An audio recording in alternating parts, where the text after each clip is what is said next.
মাইসোর থেকে বান্দিপুর যাওয়ার আগে একটা জায়গা আছে হিমবার গোপালাস্বামী টেম্পল, যেটা অনেক উঁচুতে পাহাড়ের উপরে। তো সেই পাহাড়ের উপরে উঠতে হলে আমাদের যেটা গাড়ি সেটাতে করে যাওয়া যাবে না, ওখানে হয়তো বাসে যেতে হবে অথবা জিপে করে যেতে হবে। তো আমরা জিপ ভাড়া করে জিপে করে আমরা 4 জন যাচ্ছি।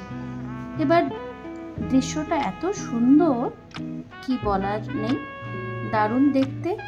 মানে রাস্তার দুই দিকে খুব সুন্দর গাছ রয়েছে আর তার সাথে ফগ, আর সাথে সাথে বৃষ্টি তো যেন এবছর আমাদের পিছন ছাড়ছে না, যেখানেই যাচ্ছি সেখানে বৃষ্টি হচ্ছে, সব জায়গাতেই ছাতা নিয়ে যেতে হচ্ছে। তো যাই হোক, এই বৃষ্টি আর মেঘ সব সাথে নিয়েই আমরা এগিয়ে চলেছি হিমবার গোপালাস্বামী টেম্পলের দিকে।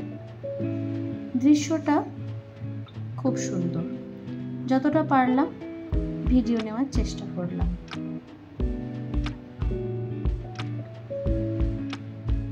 সবাই নিজের নিজের মতন ভিডিও নিয়ে চলেছে।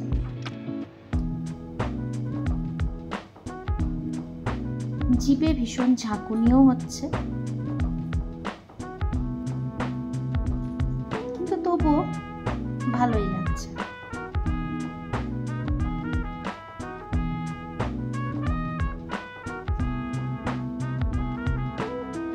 আর সাথে সাথে ঠান্ডা হাওয়া। এই আমরা পৌঁছে গেছি হিমবার গোপালাস্বামী টেম্পলের বাইরে। ছাতা নিতে হচ্ছে কারণ বৃষ্টি পড়ছে, আর তার সাথে ঠান্ডা। মন্দিরের ভিতরে পুজো করে তারপর একটু প্রসাদ খেয়ে আমরা বেরোলাম। ভীষণ ভালো লাগলো।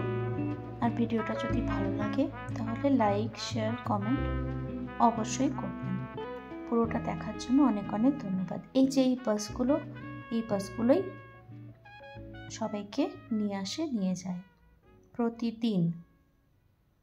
আমাদের কিছু ছবি শেয়ার করলাম। প্লিজ চ্যানেলটাতে বেল আইকনে সবাই একটু ক্লিক করে সাবস্ক্রাইব করে দিন। Thank you.